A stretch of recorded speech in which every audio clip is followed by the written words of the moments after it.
Hola Esteban, hola Cristín. ¿Qué ¿Me tal? escuchan? ¿Sí? La No. Cris, no se te oye, Cris. Les estoy diciendo buenas noches con todas y todos. Hola, Gra. Hola Cristín, ¿cómo están? ¿Qué tal? Buenas noches. Muy Hola a buenas todos. noches. Buenas noches. Antes que nada, pues me gustaría mucho pues agradecerle el hecho que han aceptado la invitación. Es un gusto poder contar con ustedes, con vuestra experiencia. Seguro que la vamos a disfrutar mucho. Entonces, me gustaría pues leer muy brevemente un currículum como muy corto para poder, digamos, presentar a Jaramillo Vance Lewis. Es un estudio de arquitectura y urbanismo fundado en Quito, en Ecuador, en el 2011 y liderado por Esteban Jaramillo y Christine Vance Lewis. Un estudio especializado en el diseño de proyectos públicos y privados de alta complejidad que incluyen componentes urbanos, vivienda colectiva, espacio público, sostenibilidad y ecoeficiencia. Jaramillo Vance Lewis ha ganado varios premios y reconocimientos, tales como el Premio Nacional de Diseño Urbano y Arquitectura del Paisaje en la Bienal número 20 Panamericana de Arquitectura de Quito, la BAC del 2016. Además, tanto Esteban Jaramillo como Christine Vance Lewis pues, son profesores de la Pontificia Universidad Católica de Quito, de la cual la doctora Christine Vance Lewis es, digamos, la directora.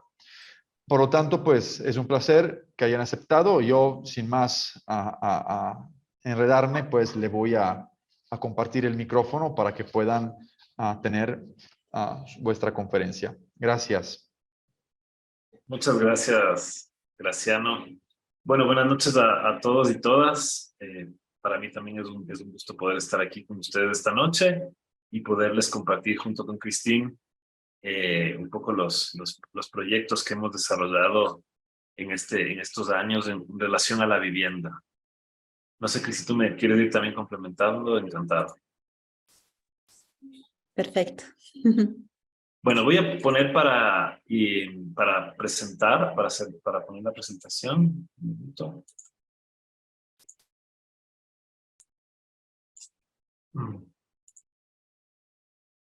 Vale, sí se ve, ¿verdad? Sí, se ve perfecto. Muy bien, muchas gracias. Bueno, hemos titulado esta presentación Vivienda y Ciudad en la latitud cero. Bueno, cabe decir que tanto que nuestra oficina, que ya tiene 11 años ya de fundada, ha desarrollado la mayoría de sus proyectos en Ecuador, en Quito específicamente. Y eso nos brinda, digamos, una visión específica de cómo hacer la arquitectura. Yo creo que eso es algo que es importante ver, que el medio en donde tú estás trabajando es algo que sí influye en tu manera de hacer arquitectura, de reflexionar sobre la arquitectura en general y en este caso sobre la vivienda, ¿no? Sobre todo, algo que a mí me preocupa muchísimo es el tema al estar en la latitud cero, el tema del asolamiento, ¿no? El sol en Quito nos pega de manera vertical y eso es una característica muy fuerte que tenemos nosotros al diseñar proyectos en esta latitud, ¿no? No sé, Cris, ¿cómo te parece a ti? Porque siendo tú brasilera, ¿cómo tú percibes de ese tema de la latitud cero? Sería chévere que lo complementes. Sí, yo siempre que me preguntan, ¿no? Justamente ¿qué ha cambiado, digamos, la perspectiva de proyectar después de vivir en Quito? Yo siempre comento, o sea, dos cosas en especial. La primera de ellas, sin duda, es el paisaje, ¿no? El hecho de que Quito sea una ciudad que está a 2.800 metros, incrustada en plena cordillera de los Andes, realmente te da una perspectiva de la interacción entre la arquitectura y el paisaje completamente diferente, ¿no? Yo soy de São Paulo, siempre lo comento, una ciudad sin horizonte, estás en medio de rascacielos y al fin y al cabo estar en medio de la cordillera con una presencia tan constante del paisaje natural, de las montañas todo el tiempo en la ciudad, también hace que los proyectos se piensen de manera diferente, ¿no? Y la relación también entre los proyectos y la topografía es completamente distinta, ¿no? Porque no solamente tienes esas visuales tan importantes del paisaje desde las diferentes situaciones de proyectos en las que trabajamos, sino que también como los proyectos muchas veces también se desarrollan en condiciones dependientes, esos proyectos también son vistos desde desde otras laderas, por así decirlo, ¿no? Entonces también es muy importante ver cómo esa arquitectura no solo mira al paisaje, pero también cómo es vista desde el paisaje. Por otro lado, lo que acaba de comentar Esteban, ¿no? La cuestión de la luminosidad, ¿no? Que en Ecuador es tan especial. Y que te permite también trabajar una arquitectura que realmente desde sus fachadas de la composición volumétrica trabaja muchísimo con la sombra y la luz solar, ¿no? Entonces, muy especial en ese sentido. Buenísimo, Cris, gracias. Bueno, vamos a mostrarles esta noche rápidamente cinco proyectos de vivienda colectiva.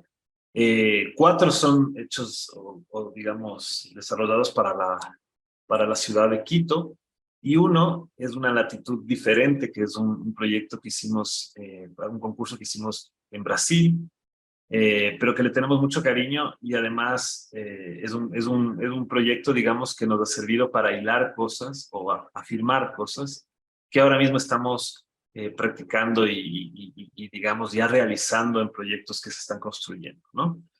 El primero que vamos a ver es el Girón de Chillogallo, que es un conjunto de vivienda social, que también fue un concurso. También es un proyecto importante para nosotros porque fue el primer concurso que ganamos hace 11 años, y a raíz de que ganamos ese concurso, fundamos nuestro despacho, nuestra oficina, ¿no?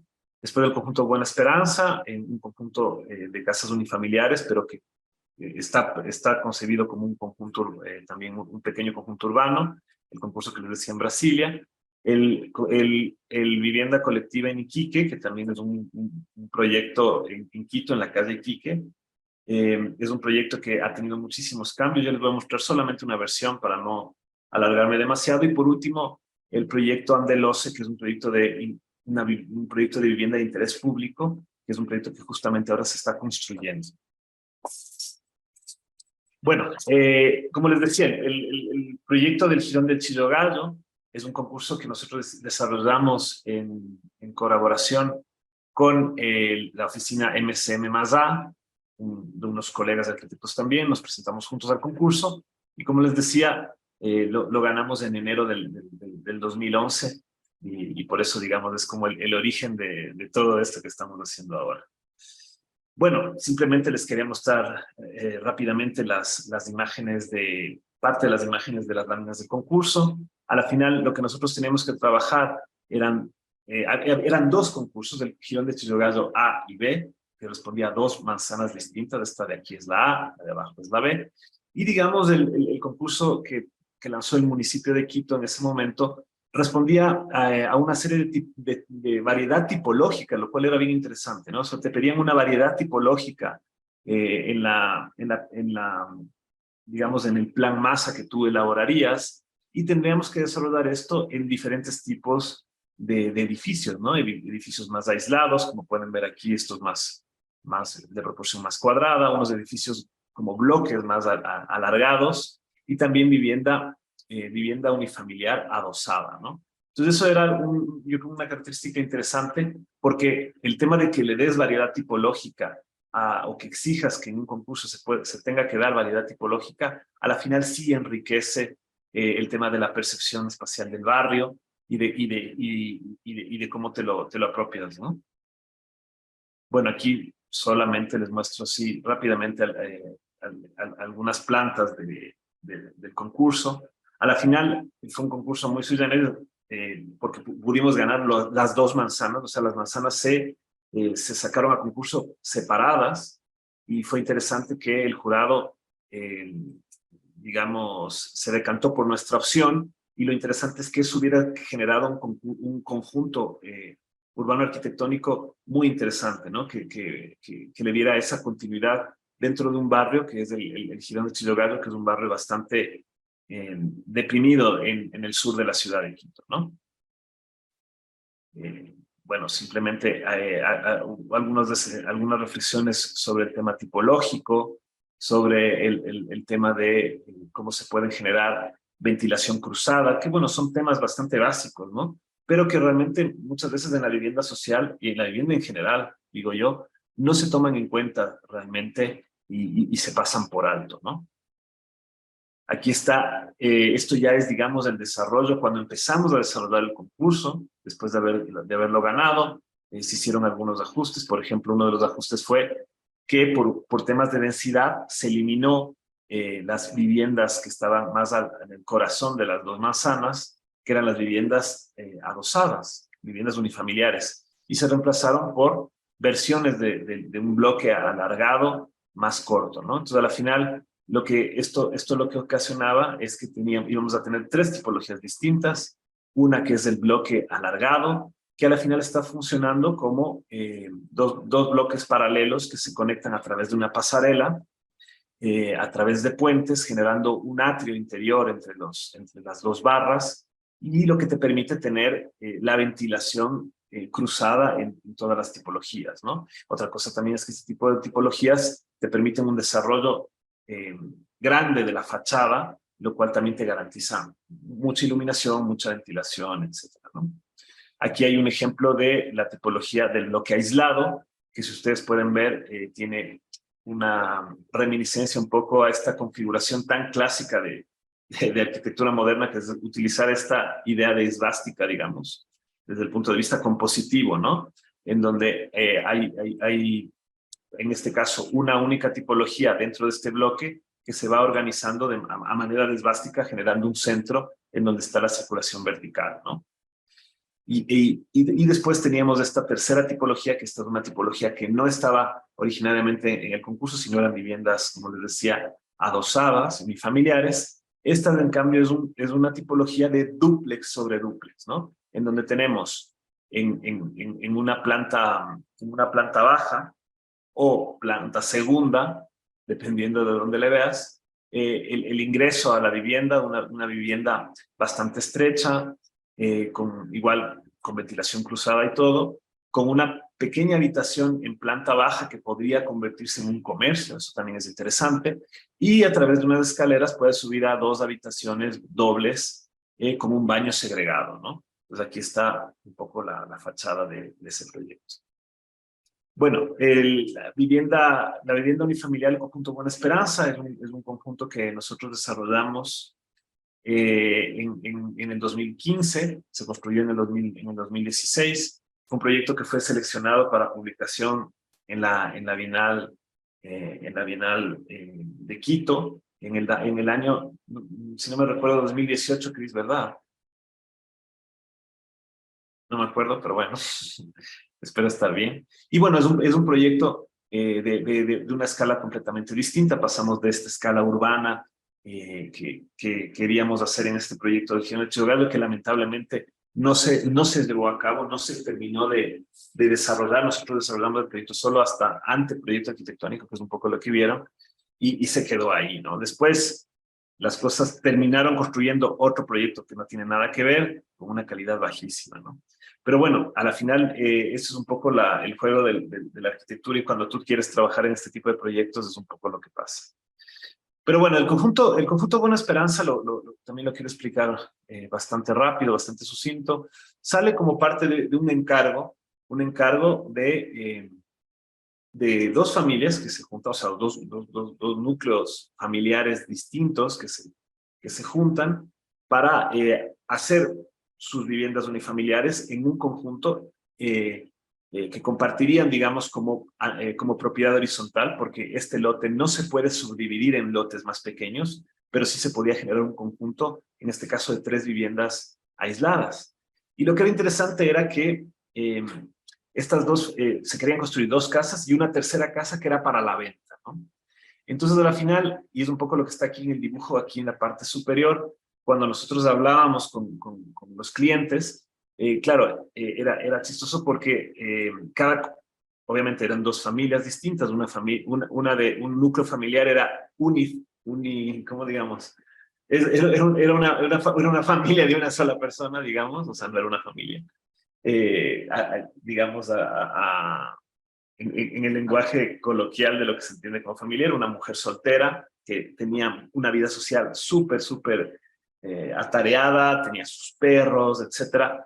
Y claro, y en cambio la otra es una familia de un joven fotógrafo junto con su pareja y que iban a tener un bebé, ¿no? Entonces esa como que sería una familia más convencional, digamos. Entonces lo que nos parecía interesante, y además había una tercera familia que no conocíamos, hasta tenemos que diseñar para una familia que no conocíamos, y pero que iba a ser claramente una vivienda para la venta, ¿no? Y un poco lo que ven aquí es esta implantación en donde nosotros queríamos desarrollar 3 casas distintas, queriendo, digamos, acoger la mayor cantidad de los pedidos de las dos familias y aparte diseñar para una familia que no conoceríamos hasta que después de que se construya la vivienda. Pero lo chistoso es que por más que hicimos ese esfuerzo, ¿no?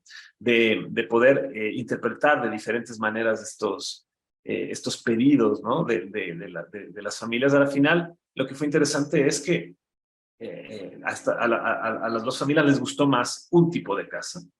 Y eso hizo que a la final solamente hagamos la misma casa repetida 3 veces, ¿no? Que es un poco lo que pueden ver aquí. A la final trabajábamos un esquema más en L para una de las casas, una casa mucho más compacta, con una gran área social, esta era para la mujer soltera, y la otra, una vivienda más como binuclear, digamos, como diría Breuer, Marcel Breuer, que trabajaba mucho este tema de la vivienda binuclear, de un ala más social, un área más social, con un ala más privada, etcétera, para las habitaciones que se vinculaban a través de un pasillo y que generaba un patio, ¿no? A la final, esta fue la casa que más les gustó a todos y a la final se decidió poder construir la misma casa generando un conjunto más uniforme, ¿no? Bueno, aquí tenemos simplemente la implantación, la planta baja general. Fue un proceso constructivo bastante simple. La idea fueron viviendas bastante económicas. Como ustedes pueden ver, es simplemente el hormigón visto, una modulación de columnas muy rigurosa, y así como es el hormigón visto, dejar el ladrillo visto, ¿no? También. Y lo que fue interesante también es que como se repitió el modelo y se fue estampando, digamos, en la implantación, en la planta baja, esto nos generaba que cada casa pudiera tener, con este esquema como una C, generar este tema de este patio interior, ¿no? Hacia adentro. Y eso era una característica muy interesante. Y una cosa también que pasó fue que tanto ¿por qué fue también que escogieron la misma casa? Fue porque a la final tanto la familia la familia que iba a tener un niño pequeño como esta mujer soltera solo querían casas de 2 habitaciones.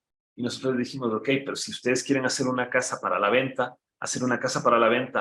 en la zona en donde está construido esto, que es una zona suburbana de la ciudad de Quito, que se llama Tumbaco, la gente cuando se va a esta zona suburbana, lo que quiere, sí, es verde, y etcétera, ese tipo de cosas, de tener esta idea de la casa unifamiliar o de la ciudad jardín de un suburbio rodeado de verde, pero que no iba a ser comercial vender una casa de 2 habitaciones, sería muy, muy complicado. Entonces, a la final, lo que trabajamos es que en el modelo de la casa de 2 habitaciones, generamos un porche, que es un poco lo que ven aquí en esta planta, y para la tercera casa, que iba a ser la casa para la venta, sí se construye una habitación más, ¿no? Entonces había eso como idea interesante sería que desde un principio el diseño de la casa prevé un espacio que es un espacio exterior cubierto, que es este porche, y que, como se puede ver aquí mejor en esta parte de aquí, es un porche que cuando realmente tú quieras la tercera habitación, te deje ya el espacio de ampliación y puedas efectivamente construir la tercera habitación, que sería un espejo de lo que aparece aquí como dormitorio o habitación 1, ¿no? Que se espejaría, miren, exactamente lo mismo. Entonces, cuando la construyas, pues, digamos, mediría exactamente lo mismo que la habitación que está en planta baja, ¿no? No sé si me quieres complementar algo más, Cris. No. Está perfecto. Tú hablas de Brasil, ¿ah? Ojo, ese no te salvas. De la otra latitud hablas tú. Bueno, pero nada, otra cosa que era muy interesante para nosotros era trabajar el tema de la materialidad del proyecto. Como pueden ver, es una zona muy suburbana, pero era interesante, y justamente dentro de esta reflexión de lo que es diseñar en la latitud cero, el tema de trabajar el entramado del ladrillo, ¿no? Y cómo le iba a dar la luz y la luz y la sombra que esto iba a generar. Y bueno, cuando hicimos este proyecto, que al final era del 2015, etcétera, todavía no estaba quizás tan extendido este tema de los traves, de los ladrillos. Después yo creo que se puso bastante de moda y lo hemos visto en muchísima de la arquitectura latinoamericana, y lo cual sí, igual es súper interesante, ¿no? Miren, aquí está justamente lo que les mostraba. Este es el espacio, digamos, que está previsto para poder crecer. Y si ustedes se fijan, la casa del final del conjunto de viviendas sí está construida en la planta baja el porche, ¿no? Y esa era un poco esa idea de dar ese espacio para el crecimiento y la flexibilidad. Bueno, otra cosa del tema de las fachadas es que la idea era que las fachadas pudieran tener una diferente grados de apertura, hablando de unos diferentes grados de intimidad, y por ejemplo esta fachada que da al interior del conjunto, pero que va a ser la fachada que ve a tu vecino justamente desde el espacio interior del patio interior o el patio semiabierto de esta C, esta especie de C o esta especie de U que se genera en la configuración volumétrica, pues tuviera una fachada más ciega, más retraída de parte de tu vecino, ¿no? Y a diferencia de esto, pues claro, la fachada que da al patio, pues sí es la parte más transparente, ¿no? Y a la final, cada fachada se iba trabajando con unos grados de privacidad distintos, ¿no? Eso, lo cual le daba bastante riqueza a estas pequeñas casas. Bueno, algunas imágenes del interior, como ustedes pueden ver, es una arquitectura muy austera, prácticamente no tiene acabados, pero realmente es un tema bastante acogedor, ¿no? Y a la final, aunque sea una casa que no sea demasiado grande, a la final sí hay una variedad espacial y una riqueza espacial que se agradece, ¿no? Aquí vemos, por ejemplo, el puente que te conecta en la parte superior con un estudio que se abre al salón comedor abajo. Y bueno, y cómo las casas se relacionan en la noche, ¿no? Con el tema de las celosías, que además te permiten tener esta idea de como una lámpara que se enciende por la noche. Esta fue una ilustración que hizo Carlos Valareso, que es un ilustrador, bueno, es un arquitecto, pero que se dedica a ilustrar proyectos de arquitectura. Es bastante reconocido en Ecuador. Si no lo conocen, les aconsejo que sigan la página de Carlos Valareso, porque hace como una crónica de la arquitectura ecuatoriana a través de sus ilustraciones y sus dibujos. Y él nos hizo esta ilustración del conjunto Buena Esperanza y captando justamente esta idea que les comentaba, ¿no? De que la gracia de estas casas es que tienen este espacio de crecimiento ya listo para que tú después, ladrillo a ladrillo, lo construyas y lo vuelvas a hacer, ¿no? Bueno, Cris, ahora sí es tu turno. Bueno, ese es un concurso que nos hemos presentado en Brasil. Era un proyecto específicamente de vivienda social para Brasilia. Digamos que durante los años de gestión del gobierno Lula hubieron muchísimos concursos de vivienda social convocados por las distintas compañías de habitación, de vivienda, mejor dicho, perdón, el portuñol, a lo largo de todo Brasil, y en ese caso era una convocatoria de una justamente de esas compañías de vivienda, la más activa en el caso en la ciudad de Brasilia. Ese también fue un proyecto que hemos hecho en colaboración con un despacho paulista, que en su momento se llamaba Habitar Arquitectas, con Renata Coradín y Fabricia Zulín. En ese concurso nosotros realmente tuvimos, creo que la grata sorpresa de al fin y al cabo quedarnos en un segundo lugar. Bueno, grata porque realmente poder llegar a tener una obtención de un segundo lugar en Brasil era algo bastante significativo para nosotros. Por otro lado, también era ese sabor agridulce de que casi llegamos al primer lugar y que el proyecto hubiera podido ejecutarse, ¿no? También era un concurso bastante grande, eran aproximadamente 400 unidades de vivienda igualmente, Y lo que se proponía en ese momento era que se pudiera trabajar una especie de manzana tipo que luego pudiera conformar un barrio, ¿no? Entonces, en ese sentido, nosotros argumentábamos muchísimo esas lógicas de agrupación de viviendas que sí eran unifamiliares, pero que al fin y al cabo pudiesen configurarse o agruparse desde una lógica de la vivienda colectiva, tanto en su conformación urbana como al fin y al cabo en la conformación, en la agrupación de las viviendas para la configuración del bloque, ¿no? En ese sentido, rechazábamos mucho la perspectiva de que la vivienda estuviera aislada en el lote, lo que nos multiplica muchísimo superficies de circulación destinadas al vehículo, por ejemplo, y que no trabajáramos en baja densidad, sino que más bien pudiéramos trabajar unas superficies con una densidad más alta que nos liberasen a la vez esos espacios de circulación hacia zonas incluso de suelo permeable, ¿no? Entonces esas eran como las reflexiones que inicialmente nos venían guiando el trabajo, vinculadas también al sistema constructivo. Ese es un concurso que de hecho tuvimos que concursar no solo con arquitectura, sino también con todas las ingenierías. Prácticamente teníamos un proyecto definitivo en el momento del concurso, porque los aspectos constructivos se explicaban justamente con muchísimo detalle a lo largo de todas las láminas que hemos entregado en el momento, ¿no? Uno de los aspectos que para nosotros había sido súper importante, rescatando también otras exploraciones que ya habíamos tenido en el despacho hasta el momento, era esa perspectiva de también poder construir una arquitectura con una escala muy humana. Entendíamos muchísimo esos elementos de la celosía, que además en Brasil son súper característicos de la arquitectura moderna brasileira, pudiesen estar incorporados.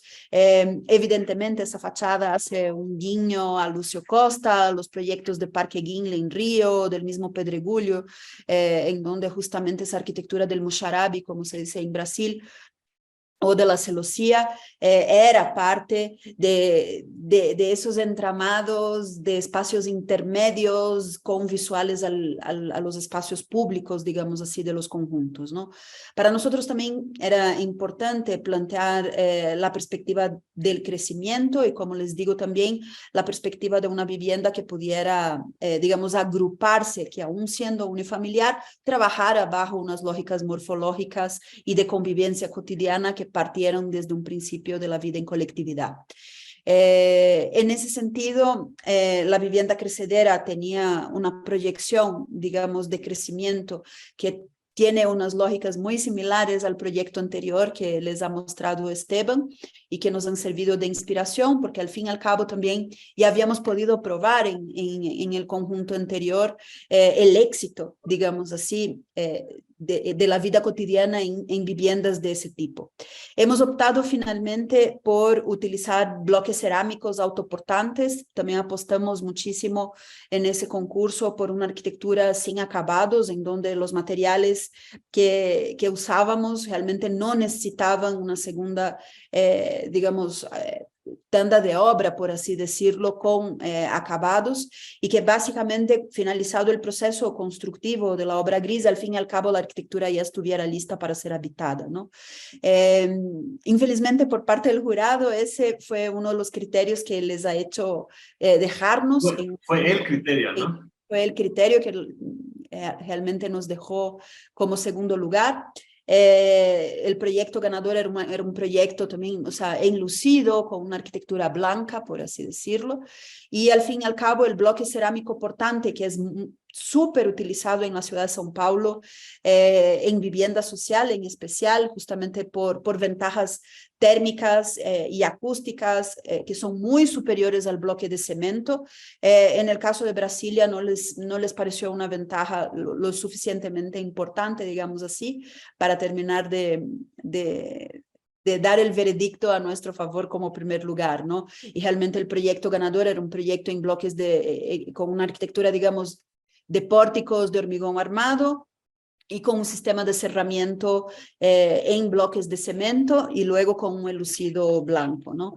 Sin embargo, ese proyecto en particular nos ha dejado bastante contentos, o sea, realmente toda la exploración tipológica nos ha permitido, pese a las superficies reducidas, también trabajar alrededor de una vivienda patio, que en ese caso también nos permitía, digamos, explorar no solo una área jardinada en el retiro frontal de las viviendas, sino un patio intermedio que también, pese a las viviendas sean adosadas, en ese sentido nos garantizaba unas cualidades de ventilación cruzada e iluminación natural que se complementaban además con el patio posterior, ¿no? Eso también era muy importante para nosotros desde el punto de vista de la reflexión de la permeabilidad del suelo, que nos parecía bastante importante de poder garantizar en el conjunto urbano como un todo. No sé si quieres comentar algo más, Esteban, Sí, específicamente. bueno, también era interesante ver que esta idea de las viviendas, o sea, nos gusta mostrar estos procesos y proyectos en conjunto, porque si ustedes se fijan, los guiños entre los proyectos son continuos, ¿no? Y por ejemplo, aquí también estamos retomando esta idea del proyecto que hicimos, del primero que hicimos en Quito sobre de la idea del dúplex sobre dúplex, y aquí se juega un poco con eso, porque a la final lo que se hace es que en la planta baja hay una vivienda, hay una escalera aparte que te lleva a una segunda planta donde tienes otra vivienda.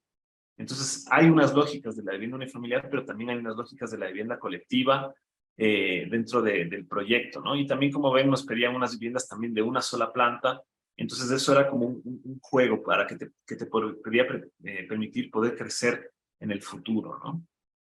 Aquí se puede ver, por ejemplo, justamente las casas sobrepuestas, que tienen una posibilidad de expansión. Aquí ustedes pueden ver la escalera que se veía aquí en el render, que sale un pequeño tramo de escalera. También eso es un guiño, por ejemplo, a otras referencias, por ejemplo, a un proyecto que nos gusta muchísimo de Álvaro Sisa en Oporto, de vivienda social también, muy interesante, de los años 70.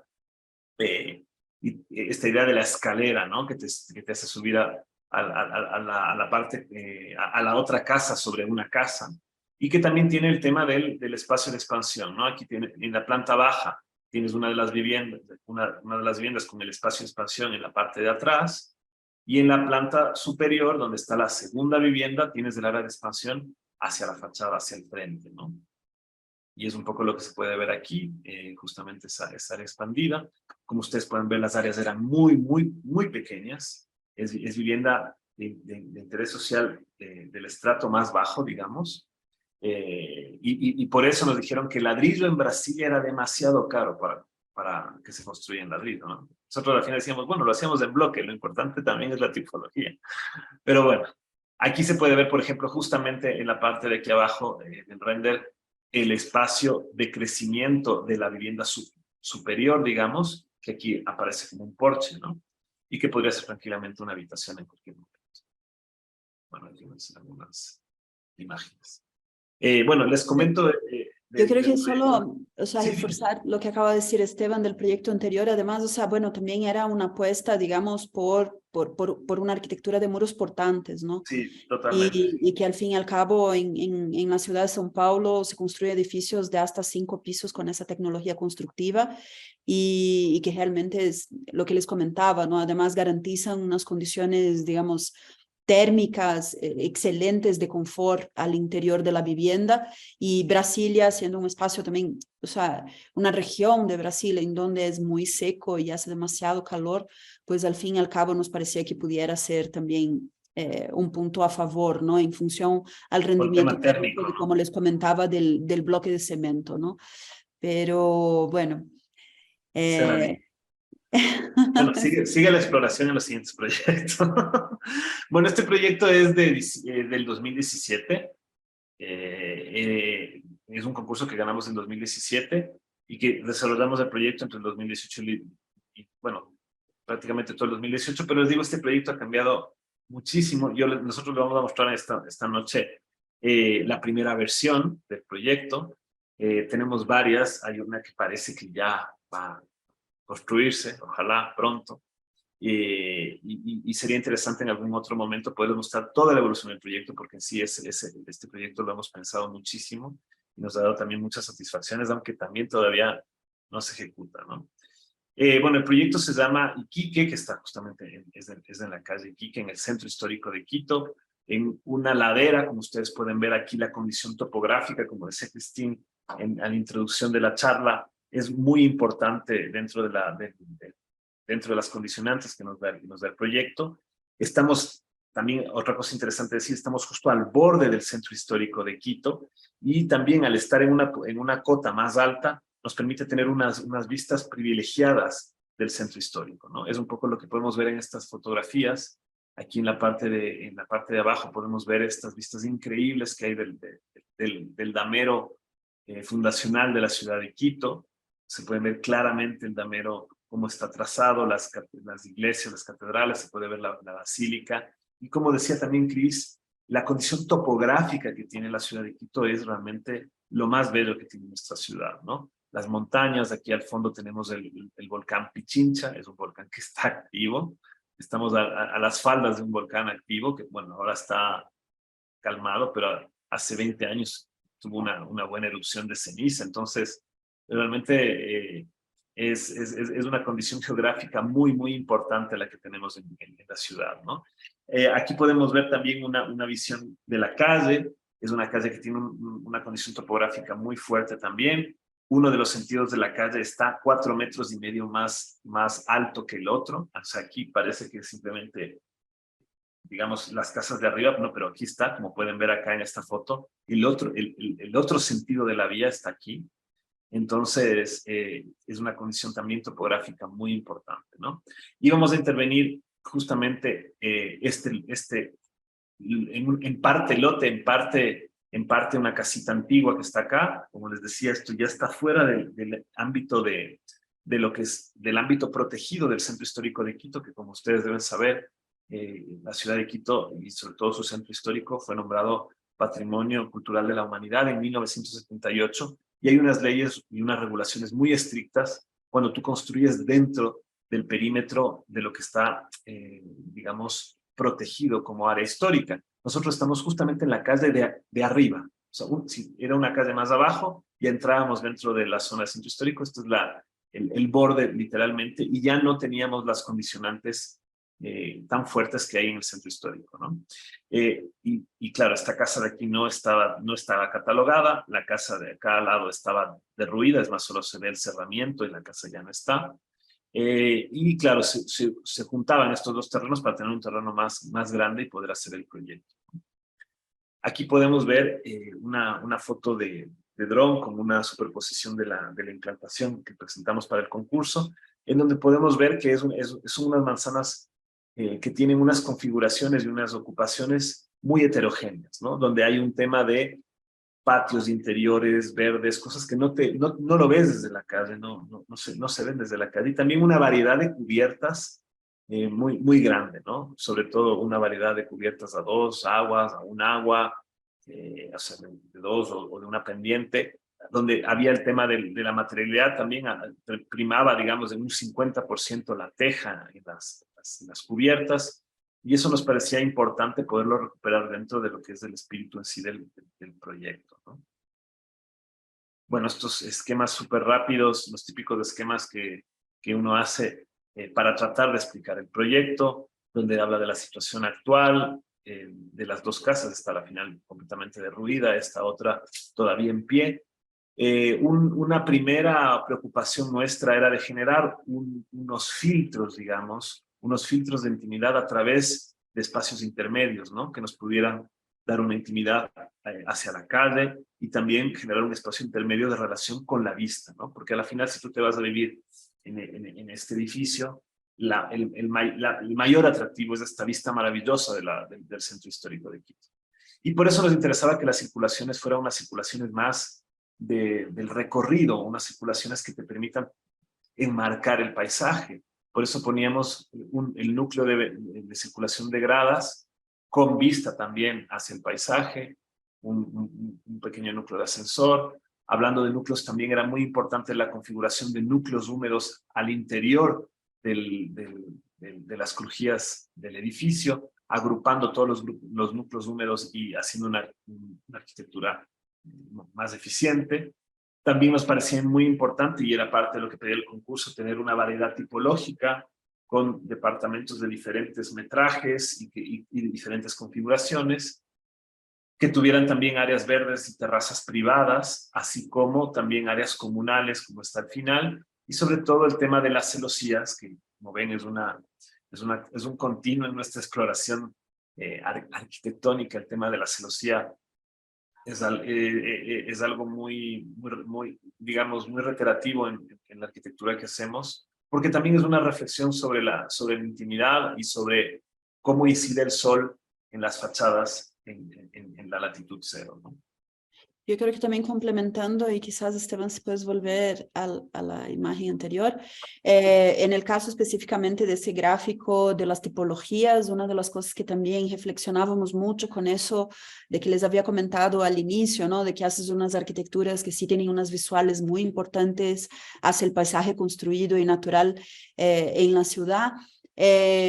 Esos edificios, al estar en unas zonas dependientes desde el otro lado de la ciudad, digamos, sí también son vistos, digamos así, en esas grandes laderas, ¿no? Entonces, para nosotros, en el momento en que ese proyecto parte de una reagrupación parcelaria de 2 lotes, era muy importante para nosotros que el edificio pudiera de alguna manera ser un bloque articulado y no un bloque continuo, ¿no? Y en ese sentido, ese grano construido de la edificación se quedaba de alguna manera, digamos, camuflado en ese paisaje de varias casas con un grano construido que es mucho más pequeño, vinculado justamente al tamaño de los lotes existentes en el sector, ¿no? Y en ese sentido, de ahí deriva también esa exploración de tener, digamos, una parte del bloque que se articula con el eje de escaleras en la parte, digamos, a 1/3 de la longitud del bloque, que tiene esa idea de la guardiza, del dúplex y de la cubierta a 2 aguas,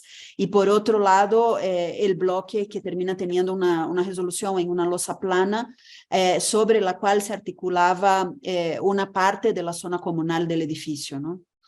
Y eso para nosotros era importante en términos de articulación volumétrica, justamente para que el edificio pudiera trabajar de mejor manera en ese paisaje construido del entorno existente. Muy bien. Bueno, vamos a mostrarles así igual rápidamente las plantas. Una de las preocupaciones que nosotros teníamos era tratar de que la mayoría, o prácticamente todas las tipologías, tuvieran esa visual al centro histórico, porque al final, insisto, era lo que más atraía para vivir en esta zona de la ciudad.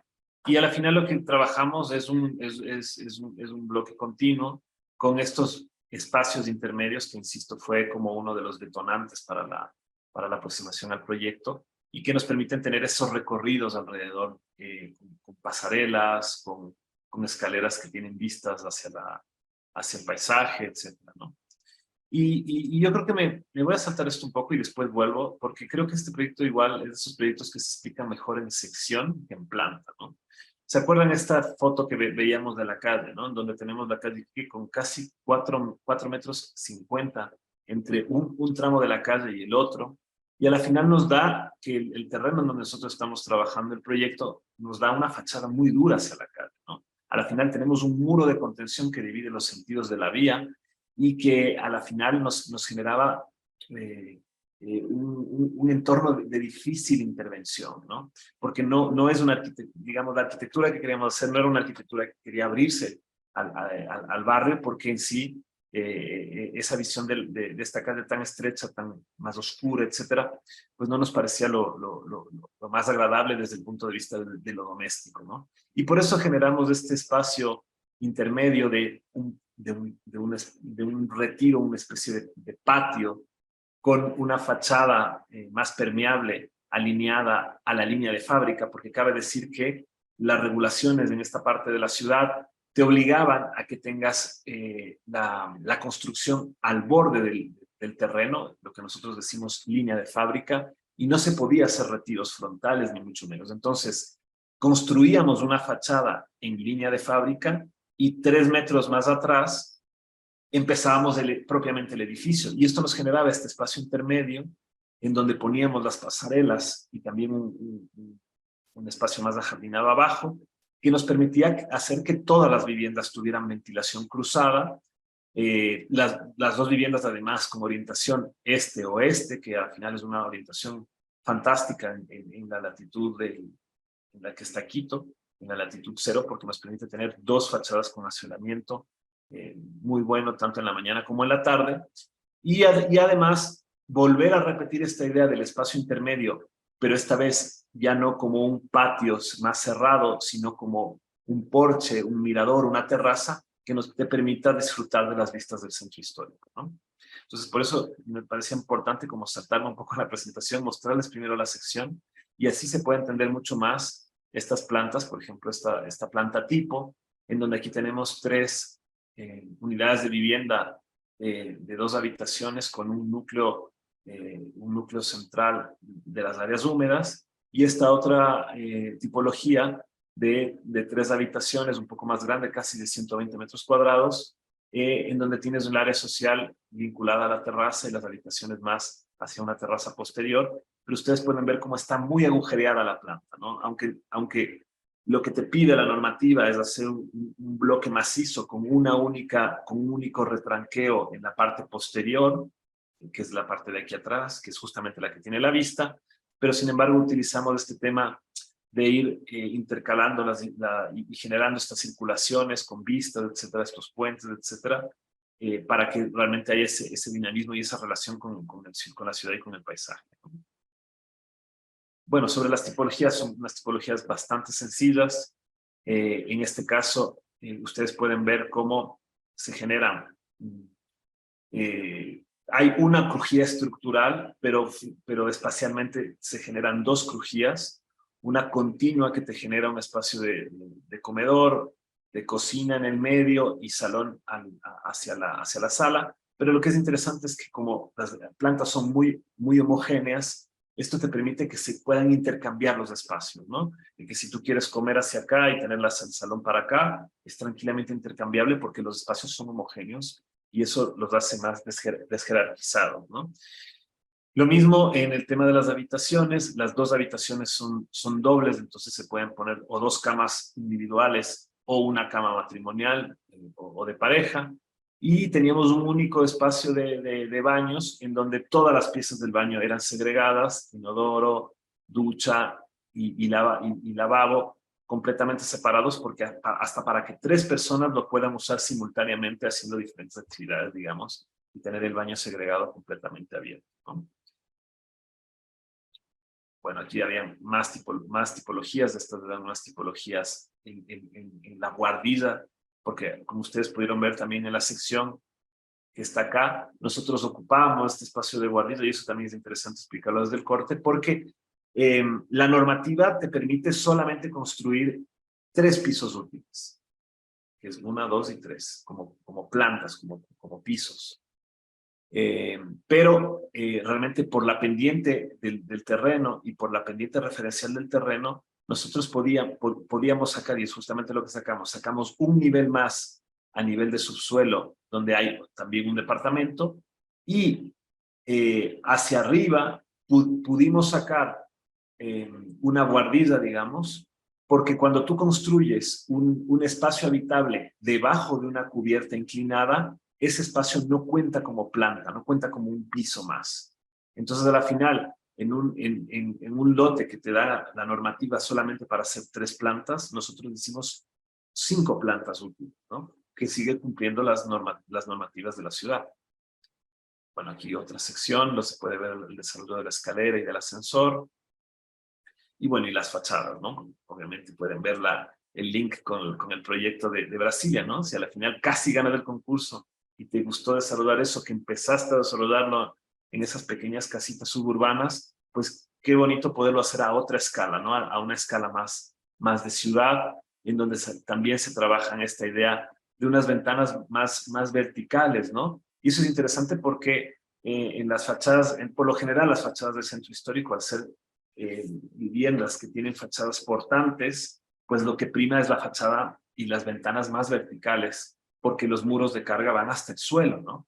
Entonces nosotros queríamos, ya que estábamos cerca del área de influencia, o mejor dicho, estábamos en el área de influencia del centro histórico de Quito, pero no en el área patrimonial, podíamos tener otras libertades, y trabajamos el tema de la ventana vertical, que eso es más una exigencia que se da en las áreas más patrimoniales, en el área patrimonial per se, pero le pusimos intercalada en una fachada que a la final es una celosía, no es una fachada en sí misma del edificio, porque el edificio está 3 metros más atrás, y que nos permita mostrar que estamos jugando con el lenguaje de estas ventanas más verticales, pero que no son elementos de carga. Es más, esto no es un muro, esto es una celosía, está completamente ahuecada, y al estar las ventanas también intercaladas, también te muestran de que obviamente no son elementos que reciben ninguna carga, ¿no?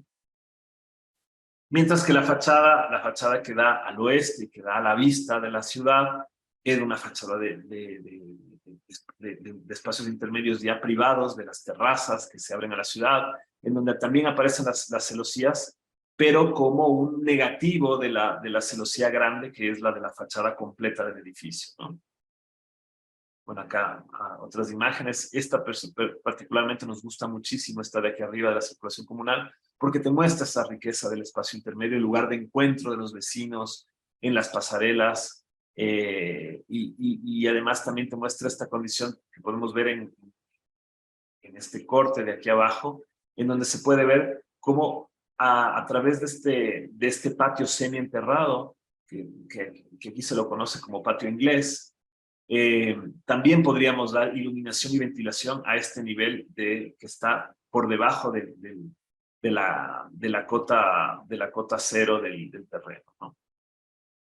Y bueno, unas imágenes.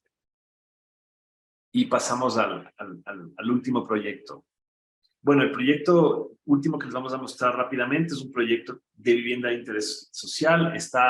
Fue un encargo de unos promotores nuevos que se llaman Grupo M, y esos promotores tienen una visión interesante, que quieren hacer viviendas de interés social, pero lo quieren hacer en el sur de la ciudad, que es un espacio, es una parte de la ciudad que no está muy atendida, no está tan bien atendida, y que además es bien interesante porque sí está muy bien servida por la ciudad. Es más, este terreno donde se está haciendo el proyecto está a una cuadra de una estación de metro de la ciudad. Y es importante decir, para los que no conocen, que Quito está a punto se supone, ¿no? Nos dicen que en diciembre, pero todavía no sabemos, que está a punto de inaugurarse la primera línea de metro de la ciudad, lo cual va a ser algo muy importante y va a cambiar un poco las reglas del juego sobre la movilidad en la ciudad, ¿no? Entonces este terreno está a una manzana, a menos de 100 metros de esta estación de metro, lo cual nos permitía hacerlo como un espacio mucho más atractivo, ¿no? Y de hecho, lo que está apostando estos promotores privados es que esta zona de la ciudad, que ahora mismo está todavía con vacíos urbanos, aquí pueden ver, por ejemplo, una mecánica que está aquí en el lote de al lado, o la arquitectura que existe ahí, que realmente no tiene mucho interés, pueda ser realmente un nicho y un espacio para poder desarrollar arquitectura que esté dentro del tema de la vivienda de interés social, y de los rangos de la vivienda de interés social que se promueve en el país, ¿no? Bueno, rápidamente les quería contar un poco cómo es el tema de la vivienda social en Ecuador. A la final, la vivienda social no está como tal promovida directamente por el Estado. Lo que hace el Estado es que regula, genera unos rangos en donde se ubica la vivienda social, y que tiene unos máximos de precios de venta, o mejor dicho, de costo de la vivienda, y eso te da un margen para que tú estés enmarcado dentro de esa franja de la vivienda social. ¿Y cuáles son las ventajas? Bueno, las ventajas es que la gente que quiera comprar esta vivienda, porque estas son viviendas para la compra, la gente que quiera comprar esta vivienda puede acceder a unos créditos a un interés mucho más bajo que lo que está en el mercado. Entonces acceden a créditos más bajos, no tienes la cuota de entrada, o sea, se te financia la cuota de entrada también, entonces no tienes que dar un porcentaje, porque normalmente tú das el 20% del valor de la vivienda, lo tienes que dar para poder adquirirla y darlo de una sola vez y después hipotecarte el resto. Este tipo de hipoteca especial te permite no tener entrada, poder tener cuota, creo que es hasta 25 años, si no me equivoco, la hipoteca que tú puedes sacar. Y insisto, sobre todo el tipo de interés es un interés más bajo que lo que está en el mercado, ¿no? Que si no me equivoco es de un 4.5, cuando en el mercado antes estaba como en 8, ¿no? Aunque recientemente bajó a 7, el mercado, de 7%, el mercado hipotecario, pero el de la vivienda de interés social se mantiene en 4.5, ¿no? Bueno, este lote lo que tenía de complicado y de complejo es que las proporciones del lote eran muy difíciles, ¿no? A la final teníamos una fachada frontal, que es lo que ustedes ven aquí. También estamos trabajando a línea de fábrica, que es lo que te pide la normativa en esta parte de la ciudad. O sea, tenemos que irnos al borde del terreno. Pero a la final es una fachada de menos de 10 metros de frente, pero de fondo teníamos 40 metros. Entonces eso hace que las reglas de intervención sean completamente distintas, y además los promotores, que son promotores privados y quieren, están haciendo un negocio, quieren sacar réditos económicos, entonces nos pedían poder tener 14 viviendas en un terreno con esas proporciones de menos de 10 por 40 de fondo. Era bastante complicado, ¿no? Bueno, aquí simplemente unas vistas del patio interior que hicimos, porque trabajamos esto en 2 bloques. Pero creo que este proyecto también se puede entender muy bien desde la planta, porque al ser tan restringida la planta, tuvimos que hacer un ejercicio muy fuerte, y para eso utilizamos una metodología de diseño que seguro ustedes la han podido conocer en el diplomado, que es el diseño de soportes de Ilona Bracken, y a la final ordenamos esta planta tan estrecha, y ya pueden ver también no solo la proporción tan larga, sino también es tan irregular, porque es un lote que va ampliándose, achicándose, digamos, es bastante irregular. Entonces lo que hicimos nosotros es trabajar una serie de zonas alfa, zonas beta, como habla Bracken en su teoría de diseño de soportes, y eso nos permite ordenar de una manera muy fácil los espacios de estancia, de más larga estancia, como una sala comedor, etcétera, o zonas no especializadas, como diría Bracken, y los espacios de habitaciones, que también tienen que estar en zona alfa, porque tanto los salones, comedores, etcétera, como las habitaciones tienen que tener sí o sí ventilación y iluminación natural. Entonces, eso nos permite tener dos bloques de vivienda con 3 crujías estructurales, y donde la crujía central es la que concentra todas las instalaciones sanitarias, ¿no? De nuevo, esta idea de poder agrupar las instalaciones para que haya los menores recorridos posibles, y eso también permite que a menores costos, ¿no? Y como a la final tenemos un espacio tan estrecho y nos pedían que también haya variedad tipológica, lo que definimos es que es mandar la escalera, o sea, hacer 2 bloques, pero una única escalera. Y normalmente en este tipo de tipologías, que se ha visto bastante, que son como IS, digamos, generalmente la escalera está en el centro. Pero como es tan estrecho este espacio, y necesitamos también el espacio de los parqueaderos, a la final le pusimos al fondo y dejamos un espacio para la incorporación de un futuro elevador aquí en la mitad, y 2 bloques que se conectan a través de un puente, ¿no?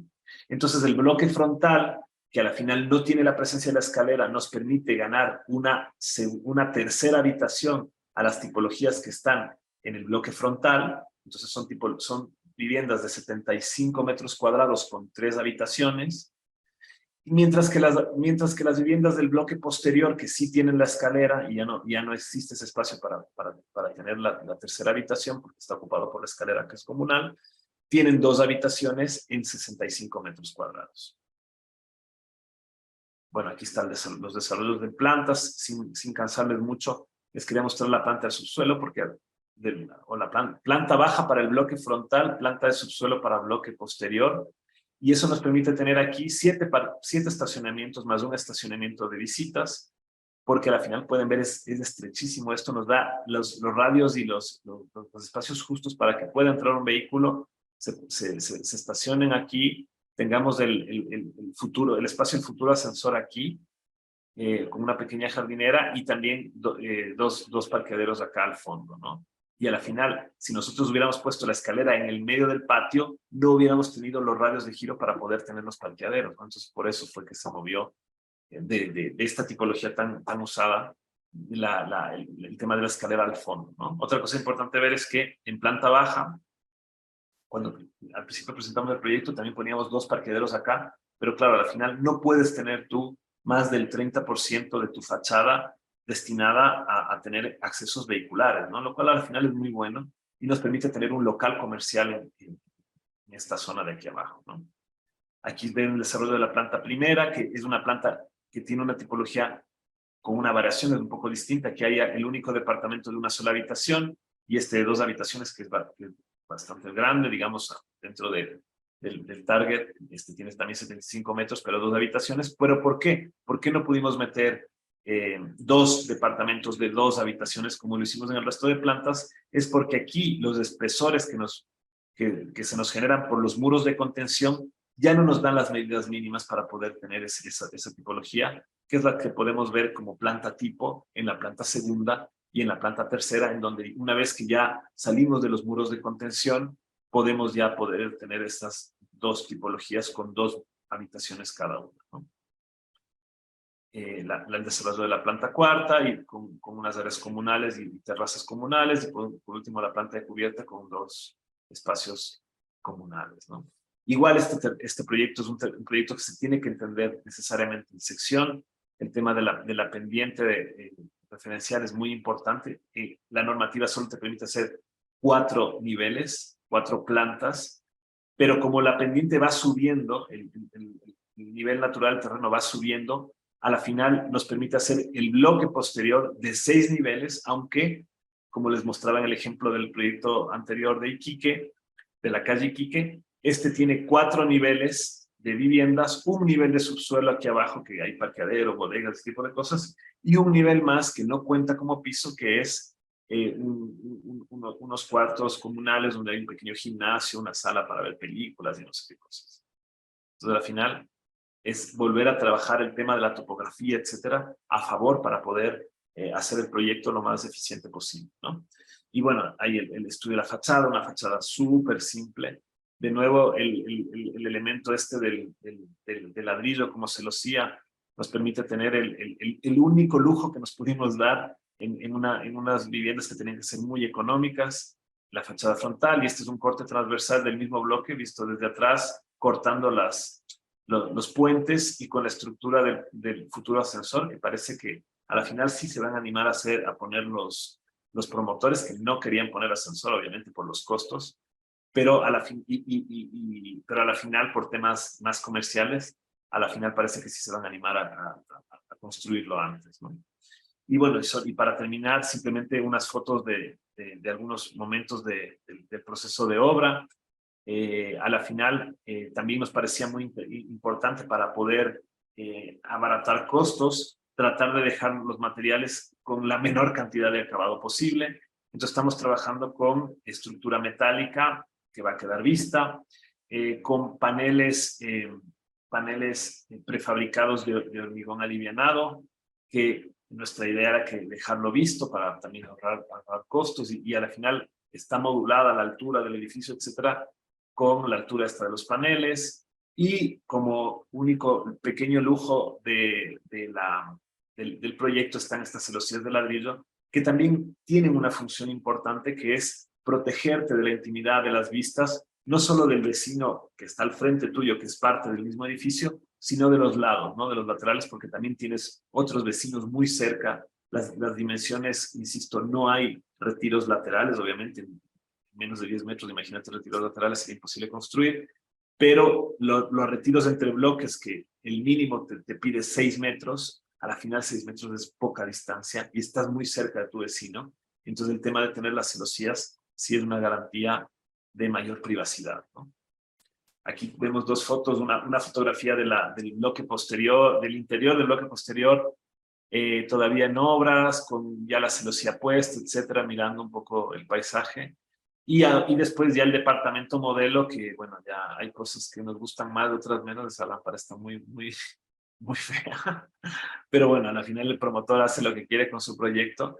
Y lo que es interesante ver es cómo en una tipología muy profunda, si está bien orientada y si están bien medidas el tema de ventanas, etcétera, sí puede ser lo suficientemente luminosa, ¿no? Para que tengan una idea, la profundidad de cada bloque es de 15 metros, entonces ya es un bloque bastante profundo, pero sin embargo, y gracias también a que en Quito tenemos esta ventaja de tener dos buenas orientaciones, o sea, la orientación este y la orientación esta son buenas orientaciones, entonces nos permite podernos dar el lujo de tener viviendas bastante profundas, pero que son bastante iluminadas, como pueden ver acá en la foto, ¿no?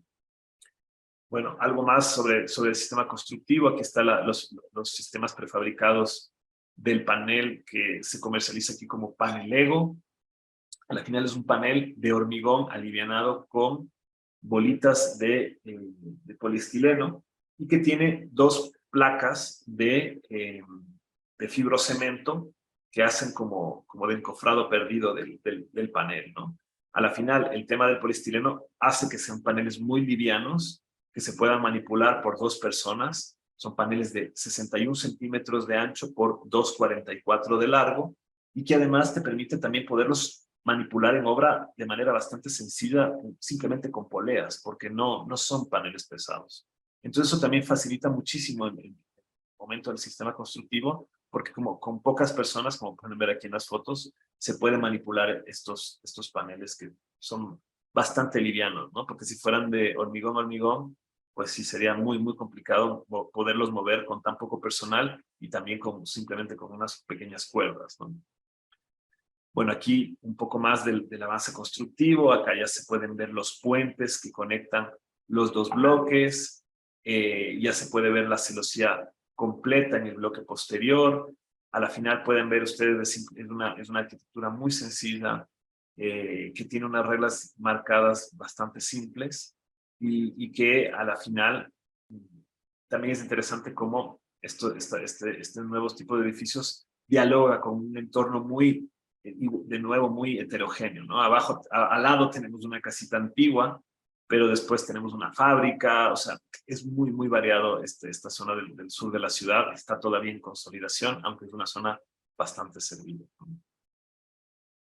Bueno, y bueno, eso sería todo. Muchas gracias por escucharnos. Si les interesó la charla, pueden seguirnos también en nuestras redes sociales, buscando Jaramillo Van Slice, tanto en Instagram como en Facebook. Bueno, realmente en Facebook ya está muy de bajada, pero en Instagram pueden ver un poco más el desarrollo de nuestros proyectos y sería para nosotros un gusto que nos pudieran seguir y ver las cosas que estamos haciendo.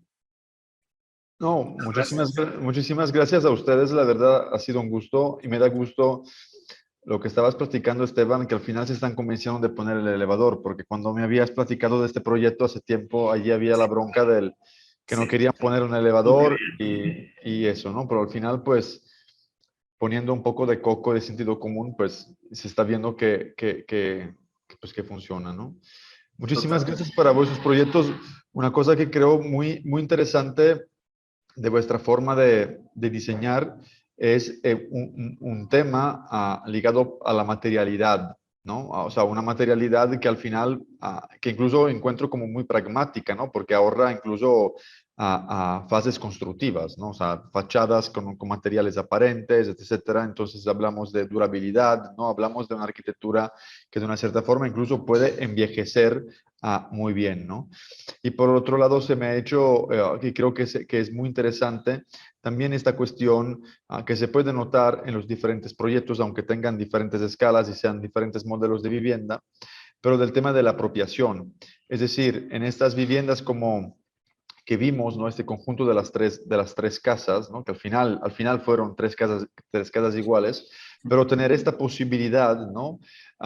Que creo que sea muy vigente de poder cerrar una parte, ¿no? Si la familia crece, pues entonces puedo cerrar o menos cerrar, más o menos crecer la vivienda, ¿no? O esta otra cuestión de los espacios planteados, incluso en superficies constreñidas, pero bajo la teoría de los soportes, ¿no? Entonces, ver cómo por un lado hay como en vuestra obra se me hace muy interesante como una atención pues a la materialidad, pues, a lo concreto, o sea, a lo que se construye y que tiene que quedar bien, ¿no? Se tiene que ver bien, tiene que funcionar bien, tiene que ser económico, eficiente, etcétera. Pero otro lado, también como toda esta búsqueda ligada, ¿no? A estas teorías, a estas posturas, que de una cierta forma, pues gracias a vuestro enfoque, a vuestra obra, se están expandiendo también en Ecuador, pues, y en Brasil, ¿no? Y este tobogó, a lo mejor si se decía así, Cristín, ¿no? En El Brasil, Cobobó. el tobogó que sigue de un proyecto a otro. Yo no sé si alguien aquí de los participantes quiera preguntarle algo a Cristín y Esteban, y le paso el micrófono. Sí, Eh, ay, Aranzazú, vamos. sí, bueno, tengo una pregunta puntual, ¿no? Tengo entendido que en Ecuador hay un buen desarrollo, por ejemplo, con el trabajo del bambú, incluso en la construcción. Y de hecho, tenía entendido que el Midubi, desde hace, bueno, un tiempo, ¿no? Un par de años, creo, antes de pandemia, incluso lanzó un concurso precisamente para desarrollar prototipos de vivienda social con este material. No sé si de pronto ustedes han tenido la oportunidad de trabajar o lo considerarían en algún momento. Bueno, yo creo que el tema de la caña guadúa, como la conocemos en Ecuador, es bastante interesante, ¿no? O sea, es un material, digamos, que cumple tantísimos requisitos súper interesantes sobre lo que podría ser la construcción sostenible, ¿no? Porque al final, bueno, está súper hablado esto, ¿no? De que, que el material del siglo XIX era el acero, el del siglo XX fue el hormigón y que en el siglo XXI es la madera, ¿no?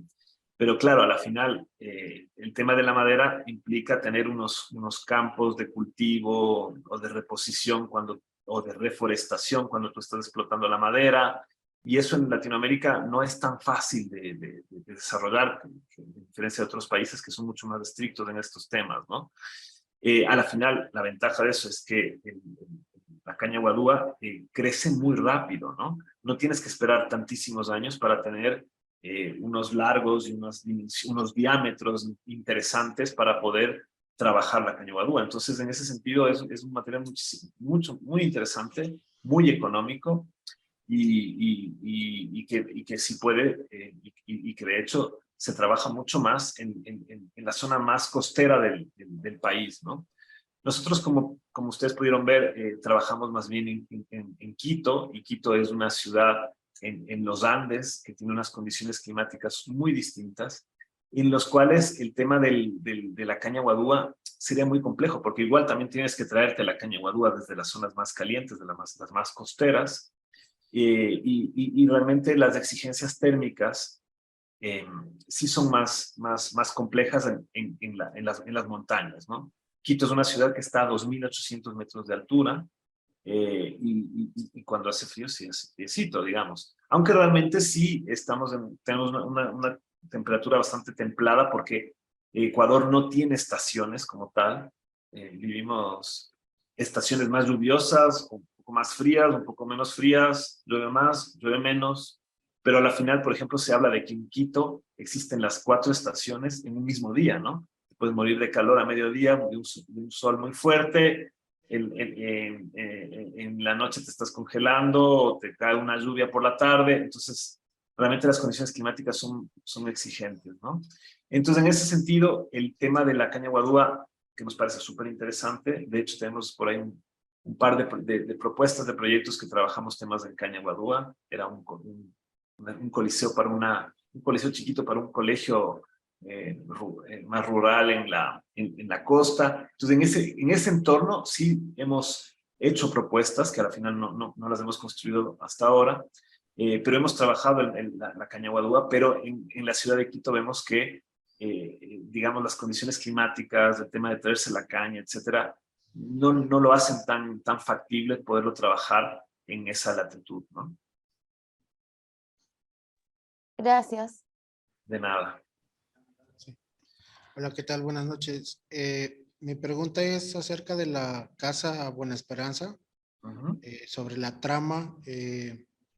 ¿Tiene como algún fin térmico o qué ventajas tiene la...? La celosía, dices tú. Sí. Hay una pared que tiene como escalones, o sea, Ah, viene... la de los escalones. Ajá. Ya, a ver, vamos para atrás para poderla ver. Bueno, lo que te puedo decir es que el entrave en ese sentido del ladrillo en la casa Buena Esperanza, en las casas del conjunto Buena Esperanza, a la final tenía voy a ponerlo así porque está muy lento, ¿no? Digamos, dos funciones, ¿no? A la final, sí tenemos la celosía, o digamos, el entrave en el ladrillo que nos construye una celosía que nos permite filtrar la luz y generar unos espacios de penumbra, de sombra, que también son espacios que te permiten tener un desarrollo de más intimidad con respecto al vecino. Como les comentaba, en esta fachada tú tienes unos espacios con más celosía, etcétera, porque tienes en este lado del frente más del patio de la casa del vecino, ¿no? Del mismo conjunto. Pero justamente nos parecía interesante hacer un juego entre el vacío, un juego de positivo, negativo, y en esta pared, por ejemplo, acá que trabajamos esto de la celosía, pues nos parecía interesante poner el trabe de ladrillo hacia afuera y generar un elemento que genere la sombra, ¿no? Entonces, en este caso no hay una razón térmica, porque al final el muro de ladrillo sigue teniendo el mismo espesor del ladrillo. Es simplemente la posición en donde tú pones el ladrillo dentro de la estructura de esta estructura de pórticos de hormigón, que a la final estamos trabajando la columna mínima que te deja hacer la normativa, que es una columna de 30 por 30 centímetros, pero al tener las columnas de 30 por 30 centímetros, nos da, digamos, una libertad de poder escoger a qué cara le pones el ladrillo, ¿no? Si le pones al exterior, te deja, porque el ladrillo tiene de ancho unos 12 centímetros más o menos, entonces eso te deja unos centímetros atrás, ¿no? Que te permiten poner una ventana con un espacio. Entonces era un poco jugar en qué nivel pones tú el ladrillo, y aquí se puede ver como cuando haces una pared ciega, mandamos la mampostería hacia atrás, y cuando vamos a generar una celosía, la mandamos adelante, ¿no? Y por eso hay este trabe. Y nos parecía, como te digo, muy interesante poder hacer este juego de luz y de sombra, que era en la pared en esta pared más grande, poder poner el ladrillo trabado hacia afuera, pero generando más bien un elemento que te genere luz y sombra, que a la final es muy bonito porque evidencia el paso de las horas del día, ¿no? Que, como digo, en Quito, en la ciudad del sol recto, pues sí es muy significativo cómo juegas tú con la luz y con la sombra. Ok, gracias. De nada. Cristín, ¿querías aportar algo antes? Porque creo que querías... No, está perfecto, Gra. Habla mucho el Esteban, ¿verdad? No, está perfecto, ya contó todo. Muy bien. ¿Alguien más quiere preguntar algo a los arquitectos? Sí, tengo una consulta. Vamos. En el caso de todas las propuestas que nos han mostrado, quisiera saber si han tenido alguna experiencia ya sea con clientes o promotores o con el Estado, con estas posturas, ¿no? Del tema, por ejemplo, de los baños con usos simultáneos, o el tema de las cocinas abiertas, ¿no? No sé si han tenido en algún momento alguna postura un poco más cerrada, porque a veces pasa, ¿no? De que hay clientes que no, prefieren esta cocina más cerrada como un ambiente, pero ahora que se habla mucho, ¿no? De integrar estos espacios, igual el área de los baños, ¿no? Cómo optimizar, justamente seccionar, ¿no? Por estos usos de la ducha, el baño y lavadero. Quisiera saber cuál ha sido su experiencia en esos aspectos, o de repente no lo han tenido. ¿Quieres responderlo tú, Cris? No, puedes responderlo tú también si quieres. También. O sea, bueno, al fin y al cabo, el tema de la cocina es un tema que es mucho menos polémico, ¿no? Sí. La cocina abierta a lo largo de los años ha sido como bastante aceptada, y en ese sentido es favorable justamente por el tema de la desjerarquización doméstica en el interior de la vivienda, ¿no? Entonces, las cocinas no suelen ser espacios tan polémicos, sin embargo, los baños segregados sí, ¿no? O sea, es un tema que por lo menos acá es muy poco visto y sí, nos cuestionan bastante, pero luego cuando uno explica, mayoritariamente los promotores sí lo acogen, ¿no? En especial los proyectos de vivienda que les hemos mostrado, en especial los de vivienda social, digamos así, las superficies de los departamentos son súper reducidas y en ese sentido tener un baño segregado es una ventaja significativa porque tienes una cantidad de posibles moradores en una única unidad habitacional en donde realmente solo terminas teniendo un único baño completo en la mayor parte de las veces, ¿no? Entonces, el explicar las ventajas de la segregación sí terminan aceptando. Sin embargo, yo creo que el baño sí todavía genera muchísima polémica en ese sentido, sí. Claro, por ejemplo, en este que se está, o sea, está ya bastante avanzada la construcción y que aquí, por ejemplo, en la tipología de 2 habitaciones, pues lo que nosotros luchamos aquí es para tener un baño con al menos un nivel de segregación, que es al menos sacar el lavabo fuera, ¿no? Que es sacar aquí afuera el lavabo y dejar como más, digamos, en un único espacio, el inodoro y la ducha, ¿no? Porque cuando hicimos los primeros esbozos, segregábamos todo y realmente el promotor sí, pues, le daba mucho cortocircuito el tema de tener todo el baño segregado, ¿no? Depende mucho, ¿no? Porque, por ejemplo, en el proyecto de Iquique, que les mostraba hace un momento, es un promotor más abierto y igual esto no es vivienda social, es otro target, entonces hay como más apertura a tener, por ejemplo, tipologías más, puedes decir, más diáfanas, en donde están más centralizados los servicios y que le puedes dejar escoger a la persona, de ser, por ejemplo, en esta tipología de 76 metros cuadrados, pues solamente hay una habitación porque tienes un salón más grande, más diáfano la cocina, el núcleo el núcleo húmedo, todo segregado. Y si tú te fijas, tenemos el mismo metraje de 76 metros cuadrados. Ya cuando estamos hablando de otro estrato, realmente tenemos que meter 3 habitaciones, ¿no? Entonces es bastante diferente dependiendo para qué cliente y para qué grupo social estás tú trabajando para poder incorporar este tipo de cosas. Entonces, por ejemplo, lo logramos hacer para el de 2 habitaciones, tener al menos el lavabo segregado, pero a la final, cuando en cambio teníamos tan poco espacio acá, que a la final era más práctico, a la final para 3 habitaciones, al menos tener dos duchas, 2 inodoros, etcétera, porque ya son bastante gente, ¿no? Estas viviendas de 76 metros cuadrados, ya tranquilamente pueden estar aquí 5 personas, ¿no? Viendo que hay dos habitaciones que entran, o una cama doble o 2 camas individuales y una tercera habitación que solo entra una cama, pero igual podrías poner una litera. Entonces podrían haber tranquilamente 6 personas o más viviendo en 76 metros cuadrados. Entonces ahí sí teníamos dos baños completos, pequeñitos, pero 2 baños completos, ¿no? Porque igual para segregar el baño necesitas tener más área. Más área. O sea, pones menos baños, pero ese baño tiene que ser más grande para poder segregarse, ¿no? En cambio, este baño, tú puedes ver aquí, son súper compactitos, muy chiquitos.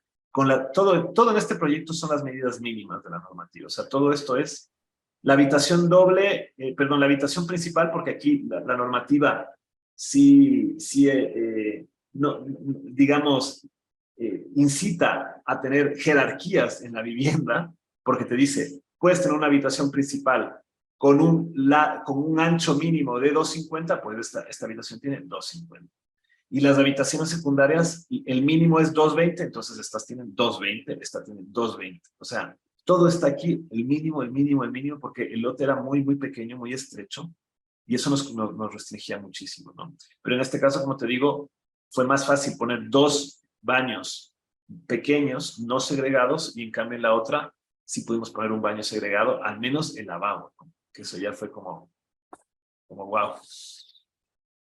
Claro, en relación a las cocinas termina siendo un poco lo mismo también, ¿no? En superficies reducidas, tener la cocina abierta es lo que te ayuda a combinar espacios de uso y circulación simultáneamente y consigues como disminuir el área de esos espacios, ¿no? Y por otro lado es una forma de también poder garantizar la iluminación y la ventilación natural a través de los espacios normalmente de sala o comedor, ¿no? Gracias. De nada. ¿Alguien más quiere preguntar algo? No, todo claro, pues. Esteban, Cristín, muchísimas gracias por vuestro tiempo. La verdad, pues es un gusto. Espero que, y es una invitación muy abierta, que en el próximo libro podamos tener un texto de vuestra... Sí. Está clarísimo. Seguro que sí, compromiso asumido. Sí, ya tenemos clara la fecha de tope, ya pedimos también que había prórroga, pedimos un poquito de prórroga, todavía no dicen hasta cuándo, pero si queremos... ¿No lo dicen? Va. No, todavía no nos dicen la prórroga. A ver cuándo se lo van a decir, porque ya está en el horno. Sí, queda hasta el 25 de noviembre, ¿verdad? Sí. Muy bien. Porque creo que sería interesante tener esos proyectos, porque la verdad es que creo que es muy buena arquitectura, ¿no? Entonces, Muchas Chévere, gracias, Graciano, muchas gracias. es muy importante cristalizarla, ¿no? En este momento histórico Sí. en papel, ¿no? Claro que sí, seguro será un placer. Y ya por más. Sí, que vengan más, oye. Que así sea. Bueno, un gusto Gracias, estar Graciano. esta Les noche. deseo mejor y muchísimas gracias por haber estado con nosotros. Gracias, Muchas gracias a ustedes. Un gusto. gracias, un gusto. Hasta luego. Chao, Bye, chao. bye. Chao.